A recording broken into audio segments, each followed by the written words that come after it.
Greetings to all those who are confined behind the walls of their home, like me. Welcome to Groove with Portia, QuaranTOLD edition. I'm your host, Portia Booker, and yes, this is my real name. Groove with Portia targets those who are curious, eager, and hungry for new information that can aid in their personal and professional development. Malcolm X once said, "Education is the passport to the future, for tomorrow belongs to those who prepare for it today." Never stop learning. Be a sponge for the rest of your life.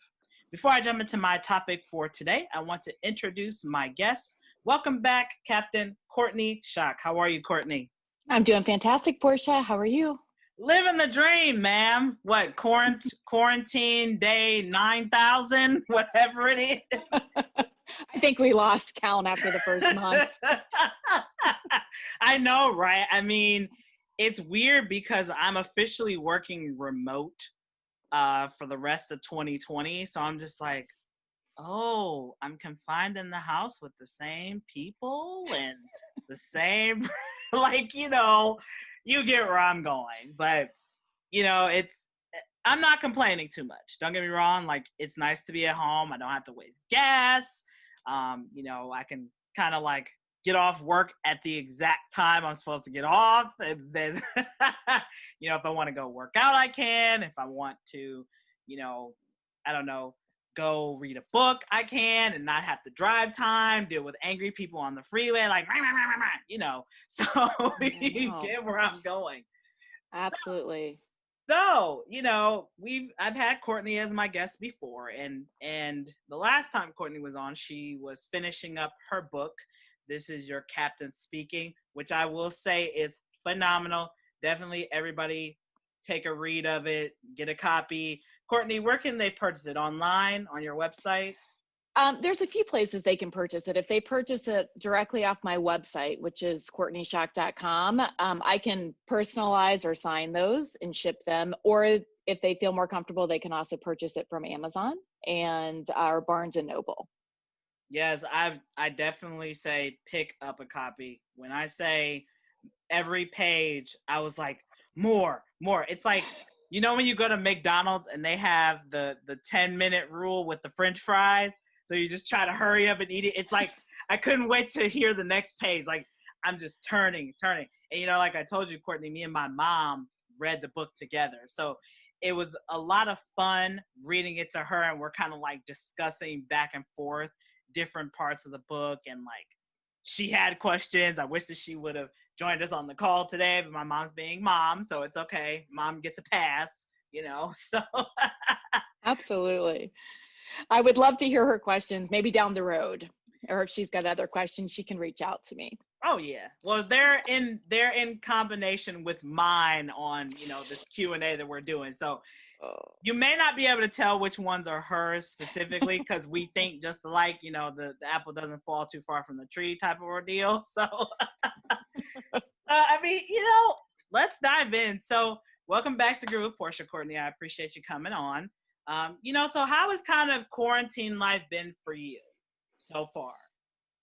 So it was extremely challenging at first because I took the leave of absence from the airlines, and I had a book tour scheduled and some speaking events scheduled, and then everything just came to a grinding halt, not just for myself, but for pretty much the rest of the world. And it's been different from traveling like almost 20 days every month to just being home. So I struggled. I definitely, I think it was contributed to what they call the quarantine 15. I was so used to like just making food and sweets and all kinds of fun stuff that I really haven't been able to do for the last, say, 15, 20 years being a pilot on the road. So the first month or so was challenging. And after that, the weather started to warm up and I started settling in. I started planting my garden. I'm getting my lawn together. My daughter's home from college. She's in her third year. And I don't think she's liking the setup too much. But it's been fun. I've been trying to make the best of it. It's been interesting, to say the least, but it has allowed me to stretch in ways I didn't think I could before in terms of technology and sort of rethinking like promotions for my book and speaking engagements and things like that. So it's exciting in a way too. Courtney, I can agree with you. I mean, I have thrived during COVID. Like, everybody's talking about, oh, there's nothing to do. Everything's closed down. You can't go out and go to the restaurant and spend money here and do all this stuff. But for me, it's been a win-win. I mean, I started a new diet. I mean, I haven't told, really too many people, but, most of my guests who I've had know that I started this new diet. I have a personal trainer who's based out of Texas. She's a very good friend of mine. And don't get me wrong, it's been challenging. Like the first week I did it, I was angry. No, let me correct that. Hangry. I was hangry because I was hungry all the time. Then you have to fill up with water. I have a restriction on what type of snacks I can have. So I still get 4 meals a day. So I get breakfast, lunch, dinner, and I also have a protein shake. But normally I do it breakfast, lunch, protein shake, dinner. That's how I do mine. But then the snack restrictions. Now, I'm not going to complain too much because they're pretty good. But it's just the portion sizes are sometimes like, really? Like what? So, for example, I can have a cup, 1 cup of Skinny Pop, which Skinny Pop is good, but it's addictive. Yeah. It's addictive. Like 1 cup is not enough for Skinny Pop. Mm-hmm. But honestly, like I said, some of the snack restrictions aren't bad at all. The other one of my favorite ones on the diet list is I get to have 2 squares of dark chocolate.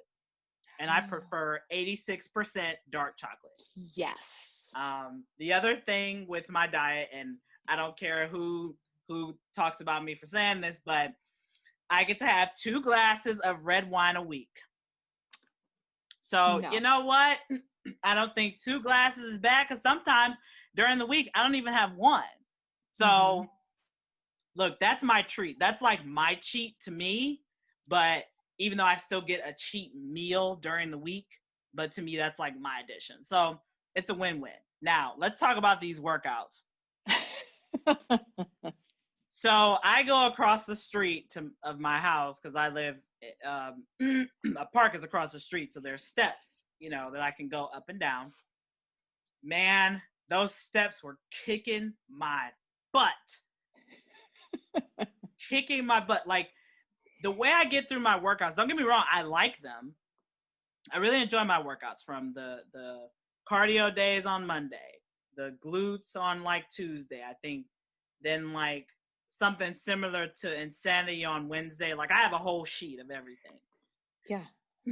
But I like them because they're fun, and I just love that adrenaline rush I get. Like, I have different playlists on my phone that I sift through, on Spotify. So most of the time it's heavy metal, whether it's System of a Down or, something else harder to keep me focused. But it's a weird correlation that I have with metal music and working out, because I kind of like substitute the pain like I'm at a concert, crowd surfing. So it helps me get through the workout when it's like, oh, you can feel the grit, Yeah. So for me, this has been wonderful. Like, COVID and all of this stuff shutting down the economy for a bit, even down to the protests. This has given me so much more time to take a step back, reevaluate my life, work on my podcast. I've been a part of several other side projects that people are doing. And it really gave me time to really focus on self-love.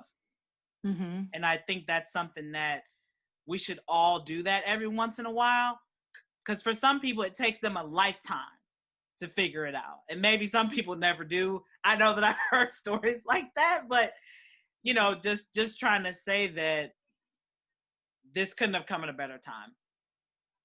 Yeah, I think I think that the combination of the two things, between COVID and the protest, I think that our way of thinking was kind of shifting anyway, just because we were in this zone, because we weren't really in our normal, or most of us weren't. And then when the protests started, it just, I don't know, created a little bit of space to at least for me personally, I mean, I guess I can only speak for me, but to be able to be like a little bit more open, and it even allowed some more space for change since we're already kind of like in the momentum of change as it is. So I found it, I don't know, really fascinating. And who knows what's down the road. Every day I wake up, I'm like, oh, it's like a movie. What's going to happen today? You know, like good, bad, or indifferent. I mean, I feel like the whole world, it's just, it's changing so quickly that it's a tremendous opportunity for growth in all areas. And like you said, self-love and introspection and all, just a whole slew of things if you're open to it, you know. But then if you're kind of on the other far side and just, you know, I mean, a lot of people clearly are struggling financially and whatnot, you know, because their jobs have been impacted, and there's totally understand that. But sometimes like they become so closed down that they're unable to, like, they're never going to be able to make like a new plan in that state of mind, you know, with everything just shut down. But I can respect and understand where people are coming from in that area too. But, you know, you got to do, you've got to do the best that you can and make the best decisions that you can with the information you have at the time, you know, for yourself and your family. So I don't know, it sounds like you're thriving. Some days I'm thriving, some days I'm like, I'm just gonna like play in the garden all day. Yeah, yeah, it's been a struggle. It's kind of finding that balance, but I feel like it's so healthy, because before we were, once again, only speaking for myself, but I was just kind of complacent, kind of going through motions, sort of like, okay. And then when something really throws you on your ass, you're like, whoa, I've got to, it's sink or swim almost nowadays, you know? Seriously. Yeah. I agree. So, I mean, like I said, this has been the greatest time, like literally, and you hit the nail on the head, finding that balance and also being open to opportunities. When life gives you lemons, you make lemonade. I mean, I understand like there's a lot of people who are struggling, not just financially, spiritually, emotionally, physically. I mean, but I try to look at the positive in every situation. I really try to. And sometimes, even when I feel like there isn't a positive, there's a silver lining there. There really is. And you just have to see it. And you have to take advantage of it. Well, and it's also, everything that happens in life is an event, right? Like everything, your whole history is a series of events, and whatever meaning you give to that event is what it means. So it can be, this is terrible, or this is exciting, this is new, you know. It's just all the meaning that we attach to it. I think that's what everything in life is. So absolutely, I agree. Like I said, this couldn't have happened at a better time. Like I said, I've just been so happy with all the different opportunities that I've gotten, even down to launching this web series that I have called Talk It Out Tuesday, where I just focus on trending topics. And of course, what's been trending outside of COVID, the protests. I mean, I had the opportunity to interview a retired police officer, and he kind of went through like the oath and the role of a police officer and the issues that are currently going on, and also what we need to do moving forward. And when I look on my YouTube every single day, my email is pinging like, you got a new comment, you got to do this. And I'm like, I just took advantage of that one little thing. And, you know, all these doors opened up for me. So it's like, I guess the moral of the story is you never know how one little thing that you may think is worthless can be worth so much. Oh, absolutely. Absolutely. I agree. And it just, and how can you serve others or give value, you know, in a time of need or a time of confusion, or where people are unaware, uneducated, or all of that. I mean, you've got a great platform to be able to do that, you know, to be the voice of so many that don't have this platform, you know, on all sides of it. So everyone has like a well-rounded view of what's happening, and how everyone could, you know, perhaps be better, you know, in some way, because I think that that's important, is that we all realize that there's space to grow and to improve, you know, in every area. So, and I think you're doing a great job, like out there addressing the hard stuff, and and taken advantage of the situation in a good way. But of course, I would like to say that, you know, with COVID, in terms of all that too, you know, all the people who've gotten sick, because I do know quite a few people. I mean, it is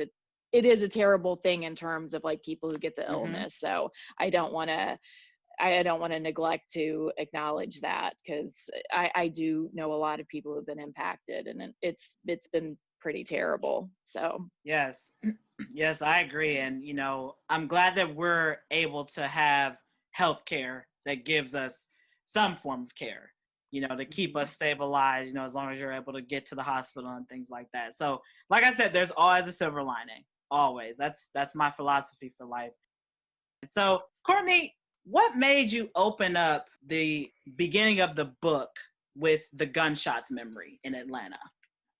because that is one of the memories that's the most vivid to me. I think that there are a lot of memories that are hidden somewhere in my head, and that is one that's closer to the surface. And I think also important because it sort of encapsulates so many things too, like representation. I mean, you have the girl in the back seat, you know, innocence, coloring, and, you know, coloring Wonder Woman of all things, you know, and then you have my father, and it displays like his level of casual violence. And then there's, you know, the station wagon, which I don't know about you, but when I think of like a station wagon back from the 70s or 80s or even 90s, I think of just like some little old man, or just some really like little like National Lampoon's like Vacation or something, you know, just a family, like somebody who's just like kind of doing their own thing. And it was just like such an interesting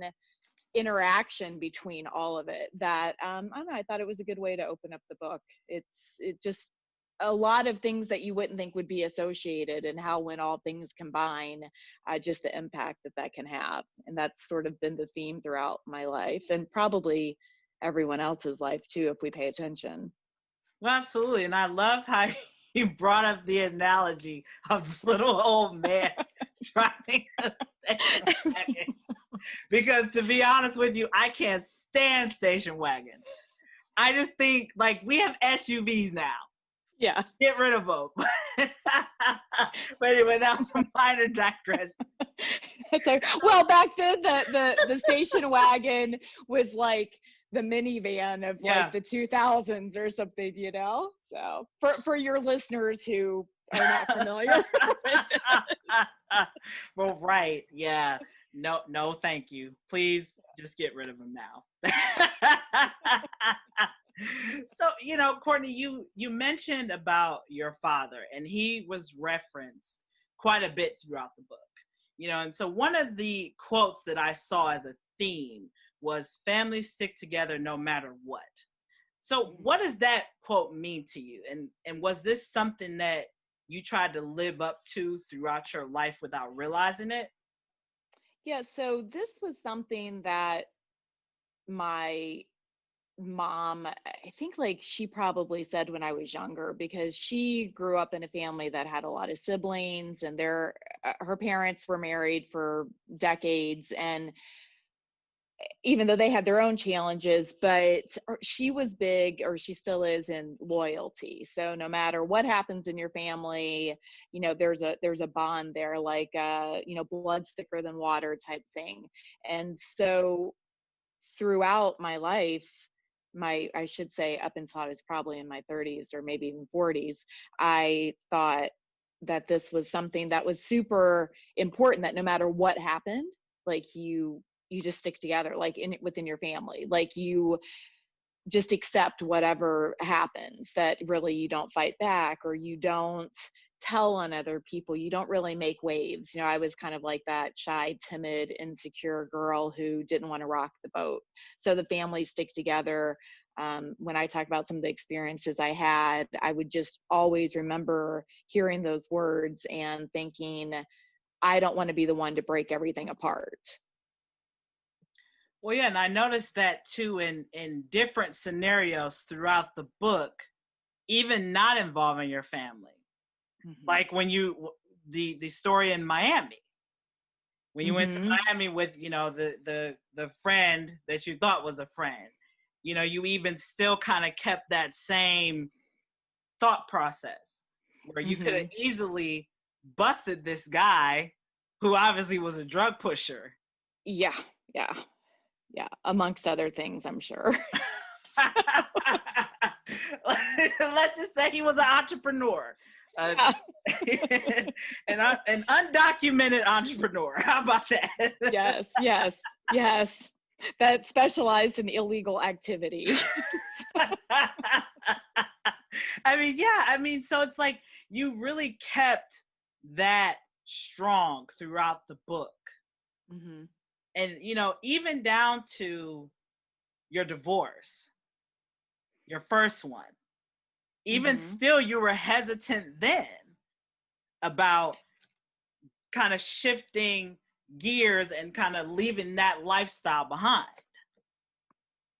Absolutely. And I would say, if I was to be honest with myself, is that, I mean, I just turned 46. I mean, I would say up until my early 40s. I mean, it's just been the last couple of years that I've realized, like, I can stand on my own and that I have something valuable, and that it's okay to say when things aren't okay, you know, like it's okay. And it's okay to call someone out, but then it's also okay to realize that people have different opinions and different views and different life experiences, and not everything has to be a fight, you know. So it's all about boundaries. So it's taken me 40 plus years to really establish those boundaries. So I would say that whole time, like what the stuff that we're referencing, I just had no boundaries in place. So I didn't stand for anything, really. You know, I couldn't, because I didn't know where the safe spot was,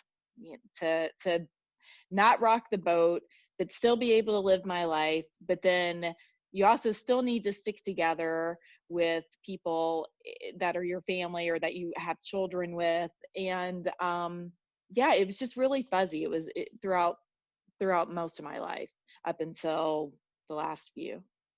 And I would say too, when you talk about boundaries, it also, when I was reading the book, me and my mom both saw this, that you didn't have the structure. You know, you were living in a household with two parents that fought. Then you figure when you go to your grandparents' house, they weren't very affectionate. You know, and then even to your marriages, that love was not there. It was absent for majority of your life. Because I don't think I ever knew the definition of what love was. You know, I think that was an issue too, is because you're right, it was never demonstrated. I never had a role model. Love or something like that was only something that was in movies, and that's not always realistic either. You know? So I mean, not until I had my son did I probably, I mean, obviously I loved my parents and stuff like that, but I mean, not until I actually had my son did I really feel like a strong, fierce connection for something. And I think he's one of the ways that I started to break out of like the first marriage I was in, was more to protect him and to stand up for him. I didn't have a voice for myself, but it's like I had a voice for him. And that's amazing that you kind of had that epiphany, you know, that instinct, like, it's not just me anymore. I have somebody else. And it's like, we have to survive. Not just me, we. You know, and I think sometimes some parents don't think that way, at least today. Like, I see that a lot. And that bothers me, because I'm like, it's not just about you anymore. There's more. You know, my mom said it best. I come as a package deal.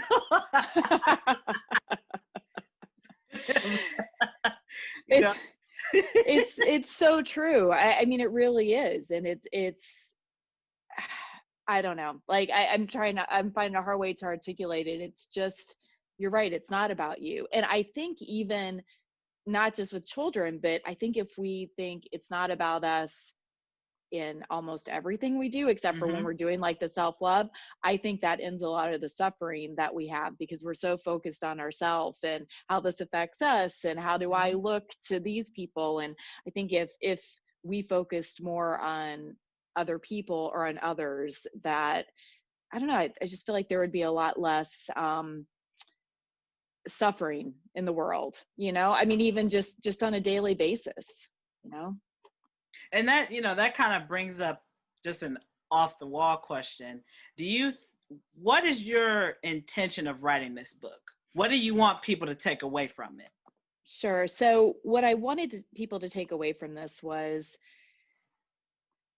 that they can, first, like, their past doesn't equal their future, right? Like, it doesn't define who they are. And also that they can be more than they thought possible, and that they shouldn't settle for less. And what I really the purpose of writing this book was to be like, look, from the outside looking in, so many people thought that, you know, as a pilot and all these other things that I've done, that I just have it together, you know, there's no struggles. It's just kind of like a smooth road. I mean, of course I put hard work in, but they don't see everything that happens behind the scenes, and the train wreck things were for decades, you know. And so many people have experiences that are traumatic or impactful or terrible, and everybody has these. It doesn't matter who you are. And so I think my main purpose was to reunite, or to unite people to realize that we all have struggles, and that we can all push past them. It's just that we have to find the confidence in ourselves to do so, and that it's not about the destination, it's about who we become along the way. I think my friend said it best. Our scars make us who we are. Yeah, absolutely. One of my good friends, when I lived in Tulsa, Oklahoma, when I was a TV producer, she had told me that one time. And I learn from people all the time. Like, I tell people I don't age 1 year, I age 10 every year. That's how it works for me. I mean, because most people don't realize that I'm a lot younger than what they think. They think I'm a lot older because of my demeanor and my maturity, but I'm a lot younger. I'm not even 30 yet, so, you know. Which is incredible, because I thought you were a little older. Yes, I get that a lot. And, you know, to add on to this point, when my friend had told me that, I didn't understand it. For the longest time, I'm like, what is she talking about? When I think of scars, I'm like, you mean like permanent scars, like tattoos, or like, you know, I'm thinking of something actually you can physically see.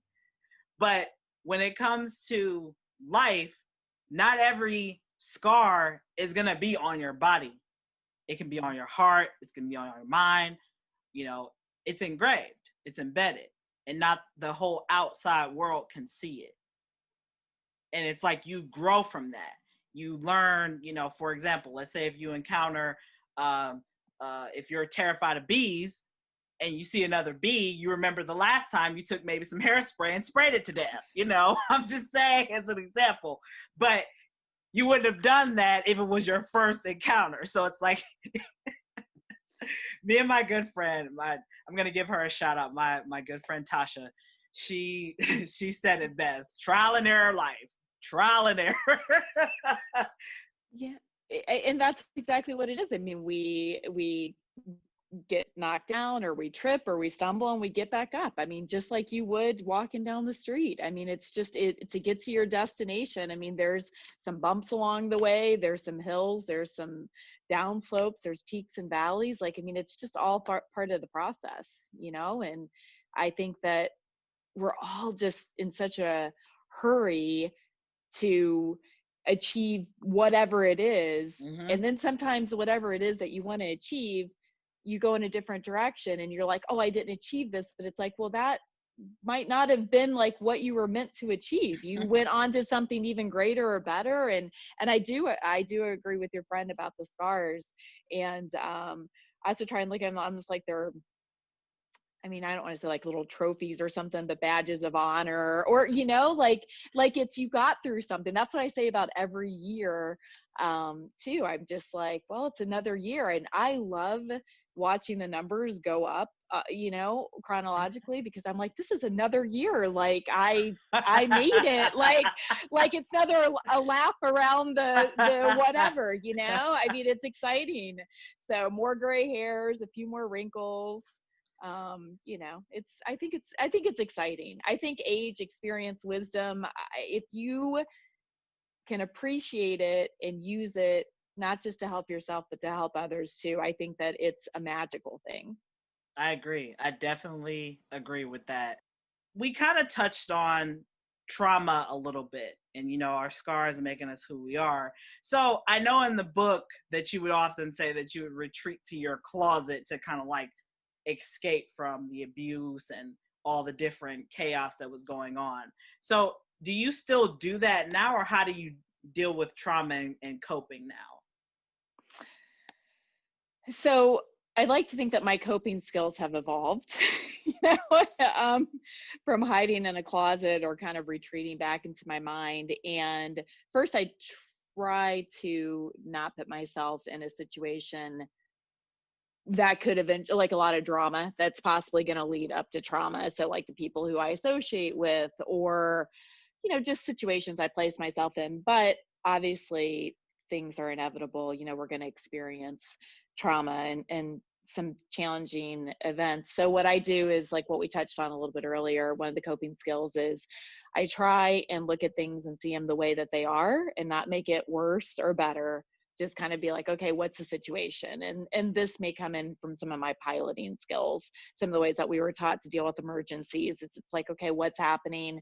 What do I have control over and what do I not have control over? And after I can kind of get a good handle on what's happening, I and navigate through the situation, whatever it is. At the end of it, it's the meaning that I give to what happened. So, why did this happen? I don't know if why is always the best question to ask yourself, because I feel like that's super open, and you could never get an answer to the why. Why did he break up with me, or why did someone get sick, or why did I get fired, or who knows? But I think it's important to ask empowering questions and also give the situation a meaning that empowers you. So in terms of what you learn from it or how you're going to go forward, and also not play the situation in your head over and over and over. It's like kind of change the story a little bit into one that kind of sets you up to succeed, even though you feel like you failed. I love Does how that make sense? yes, it does. I Yeah. love how you use the word empowered, because that kind of goes into my next question of, in different parts of the book, you mentioned that you weren't good enough, kind of like you were telling yourself that. Those questions like, why am I not good enough? Why am I not getting this? Why am I not getting that? So now that you're, somewhat established in your life, like, you've been a pilot, you've run marathons, you have 2 beautiful children. Do you still sometimes feel that way at times, that you're not good enough? I'm more aware of the language that I'm using now. So like right now I'm in a space that is not a normal space for me in terms of public speaking and writing a book and promotion and all of this stuff. This is not what flying an airplane looks like or aviation looks like, so I think it's whenever you're stepping into something new, that feeling of not being good enough tends to creep up, just because it's new. You don't have really anything to gauge the experience with or to measure it. And I think that if the more that I am aware of that, I can say, okay, time out. It's not that I'm not good enough. It's just that I'm don't know enough about this, or I don't have experience. Like I try and be a little bit more compassionate with myself and say, I'm not good at this yet, or I will be like, I'll excel at this when I, X, Y, or Z. So I think it's just changing the language pattern a bit. So do I still feel like that? Sometimes. And I think that all of us still have insecurities. I don't know of one person, and I surround myself with some really incredible people in my life. And I don't know of one of them that don't ever have like an insecure thought. I don't think Mm-hmm. that that happens. And I think that it's just being aware of it and not letting the train run away. Once it's out of the station, it's hard to like stop it, So, Right. You can't yeah, undo it. yeah, it starts gaining momentum. So, yeah, so yes, sometimes I do, but I found better ways to deal with that.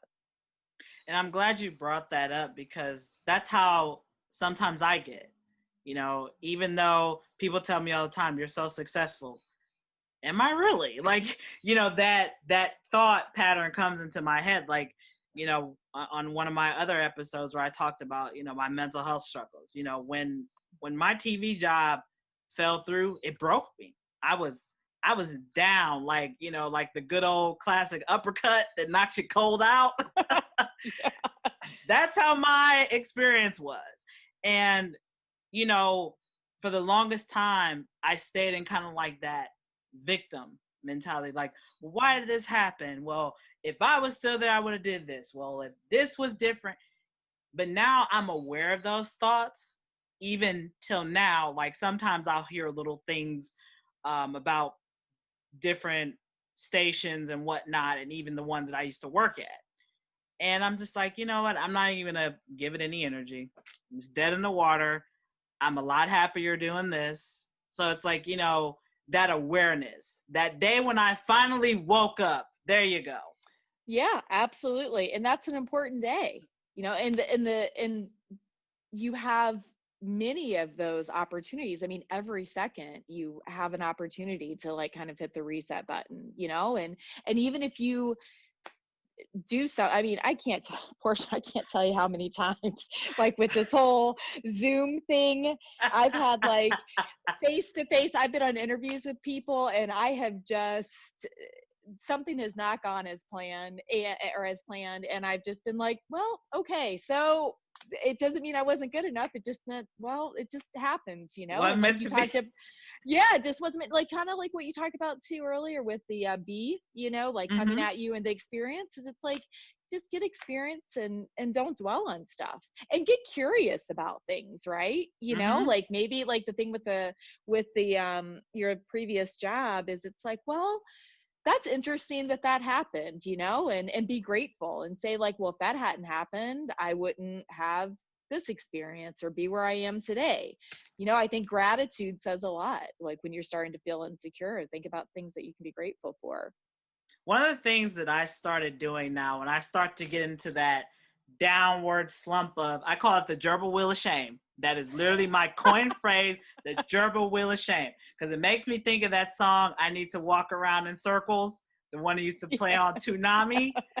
That's what it makes me think of. So when I find myself kind of getting shackled to the gerbil wheel of shame, the first thing I do is take out a piece of paper and I write down January, and then I write down whatever month it is, which currently we're, July.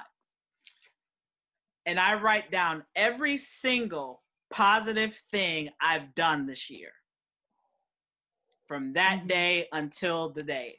I Because think that's great. because that gives me the reminder that I am good enough. I must be doing something good if all of these great opportunities, whether how small they are, how big they are, even just saying hi to somebody and they message you like, you made my day by just saying that, just something that small. So Absolutely. I think celebrating like little victories and big victories are important. I mean, I would encourage your listeners to do that. If not every day, write down 3 things that went right that day. If not every day, at least, 5 things in a week.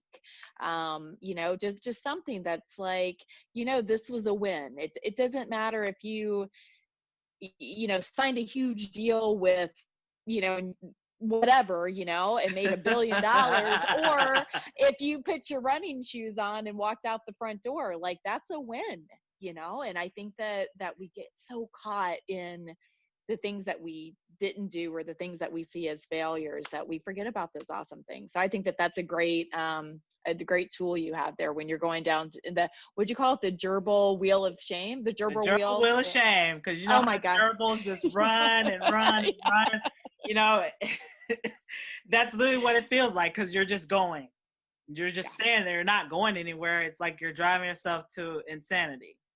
Right. And you're like out of control and you're still not going anywhere, you know? Right. Just stuck there, stuck like Chuck, what my mom used to say. So, you know, Courtney, let's kind of like jump into your kind of like your marriage, kind of like the turning point in your life. You know, you experienced lots of abuse, both physical, mental, throughout your life from, you know, not just your parents, your uncle, your quote unquote friends, your significant others, the various ones that you mentioned throughout the book. You know, so when you were ready to finally let your husband, Owen, finally have a quote unquote taste of his own medicine, you know, what kind of stopped you? When we go back to like all the opportunities that you had to kind of like say, okay, enough of this, put the gavel down, you know? Right. And leave, you mean? Yeah. Like essentially just, well, I think it comes back to that families stick together. So I had, although my family had stayed together until I was, you know, 17, 18 years old, but in retrospect, it would have been better if they would have broke apart, you know, like when I was younger. But at the same time, I think in my mind, and the same reason why I married him too, is I thought, well, I need to create my own family that sticks together. Mm-hmm. And so I was just repeating the pattern. So I think that's what prevented me from stepping up and for a long time and not saying enough, was just repeating the pattern, what I'd been used to, somehow thinking I could, and somehow thinking that I could change a situation, but I was too in it to realize that I was just repeating what had been happening. So, you know, one of the questions that was not just mine, but also my mom's is, you know, throughout all the different situations you went through in Cleveland when you relocated up here, and I know your mom moved up here too. Mm-hmm. Why didn't you ever call your mom? Well, she helped like babysit my son a little bit, but I mean, I didn't call her with this physical issue, like the abuse and stuff like that. I mean, she was aware of it, but she was also trying to sort through her trauma from, you know, 2 decades with my father. And, I just really didn't want to put that burden on her, you know, like, and you know, I mean, it's your mom, right? Like you have like this sometimes love-hate relationship with your mom where, you know, they probably know what's best for you, or they can bring some experience to the table to talk about or to give, but you don't want to take it because, you know, it's your mom or it's a family member. But I think when I look back on it, most likely it was because I didn't want to introduce more drama into her life than what she's already had. And I was embarrassed to a certain degree too, you know? So. Yeah, it's like me and one of my friends had this conversation too. You know, it's one of those things where you love your parents, but it's like you don't want them to worry either. You know, you don't want them to worry like, oh my God, my kid is in this crazy situation. I got to handle it. You know, they want to be mom, right? Yeah. Yeah. Or you don't want to hear the I told you so either. And sometimes it's not the verbal I told you so, it's more of like the eyeball that you get. Yeah. And see, my great grandma was notorious for the eyeball looks that she would give us. And she's like, I told you, pretty much. She didn't even have to verbally say it. Because then it's just like, I struck to kill, no pun intended. Granny. So I know.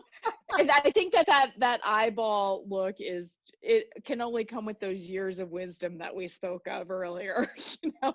I've been there, did that. Don't tell me anything. Yeah. Thank you again, Courtney, for coming back on and talking about your book. I'm excited to be here. I mean, just captivating all the way. Page turning like every second, like those French fries. No. You know. Well, thank you. I tried to make it, and it sounds like I succeeded, but I tried to make the chapters pretty quick, like just to read that, because it was quick moving, like we were talking about before. It's just like short attention span, right? Like it's tough to like keep someone's attention nowadays. Well, I think the way that you wrote the story, it was like a movie script. It's like you're reading a book that's like you're following this character, and the character is you. And it's like a ride along almost. Like you're the third person with the protagonist. You're following the protagonist around with the camera, but you're not talking, but you are the protagonist and the narrator of the story. So that's what I think is what draws you in, because it's like we're following, and I've noticed this with movies, we like a strong character that you can follow, so. Well, thank you. Yeah, and there's definitely a lot of conflict and stuff in the book, and lots of different twists and turns, I feel like. So I'm glad that I was able to get that from my experience and put it on paper so others could experience something similar. Well, I think, there's a lot of relatable content in the book that anybody can relate to at any point in their life, to me. Now, if they can't, maybe you're from Mars and not from here, but which brings up a great point. I just thought about the book, What Men Are From Mars, Women Are From Venus, because so many men are giving me incredible feedback about this book. I mean, the women are too, but I can't believe the men who have read the book, and then they're reaching out and buying 2, 3, 4, 5 more copies to give to their guy friends.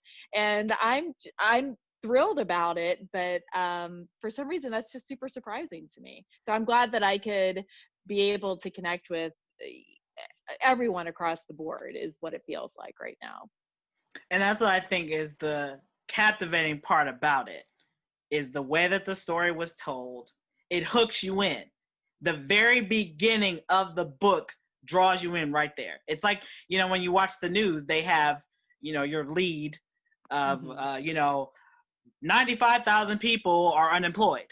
When you hear that number, you're like, oh my God, that's a whole big number of people. So it's kind of like that with your book. You had that hook of that very first memory of, you're in the backseat of the station wagon with your dad and the gunshots, and then the Wonder Woman coloring that you're doing,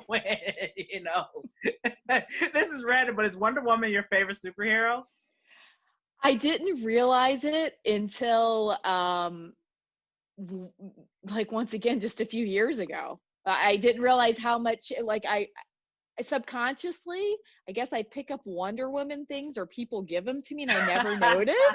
So I was cleaning my refrigerator just say like a month ago or something, pulling all the little magnets and stuff. I was like, oh, I have a Wonder Woman magnet. That's interesting. And then I was going through some, I was like, oh, someone gave me a Wonder Woman t-shirt. And so Wonder Woman seems to show up everywhere. And I was never aware of it before. So yeah, I think she is my superhero still. 40 years later. Well, I think Wonder Woman is a term for women who are resilient, indeed. And because of the way your book was written, it shows that resiliency, that determination, that strength that you had throughout different parts of your life, from even just being a teenager in high school. Yeah. So we're gonna be cutting it short soon, but one of the things I wanted to ask was, when you talked about all the guys that are giving you feedback, when you went to take this flight lesson and the instructor you had was a woman, I think you named her Catherine in the book, do you think that your path would have changed if Catherine was a guy instructor? It's hard to say, and I think that that's a really great question. I think that I fell in love with flying and the control it gave me, but I think having the female flight instructor gave me someone who is safe, that I could express my insecurities with in terms of like flying and ask questions, and also know that she didn't want anything from me other than just to do her job. And if, for those who've read the book or who will read the book, I don't want to give too much of it away, but I felt like I think that that's a good observation. I think that my experience with that flight lesson may have been different if it was a male instructor. I mean, considering throughout the book, you've had different conflicts with different men, starting, from your father, and then, I won't give too much away either, but just the history that you've had with men in your life has not been stable. And then also, having that stability, that woman role model with the career, with, kind of like her head on her shoulders. You see her doing something that you'd want to do. Yeah, and she was young too. I think she was younger than me, and I think that just by a few years, but I think that that also made me realize that some of the time that I had lost being focused on things that weren't really moving the needle in the direction that I needed to go.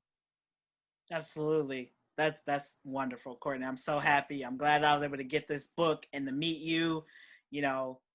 I met you through LinkedIn by just sending a message to somebody. They're like, I have somebody for you. And I'm like, the sky has opened. So Courtney, we're going to be wrapping up. What words of advice can you leave with our listeners today? The words of advice that I would leave with everyone is kind of what the theme of my book is, in terms of it's not about the destination, it's about who you become along the way.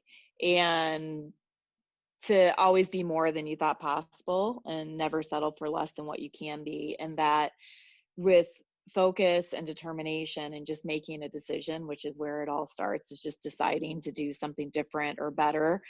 You have the power. I mean, you have the choice, and you can navigate your journey any way that you want to. And I just want everyone to make sure that they always hold on to that power and not give it to someone else, because it's theirs to hold on to and theirs to harness and utilize any way that they'd like to.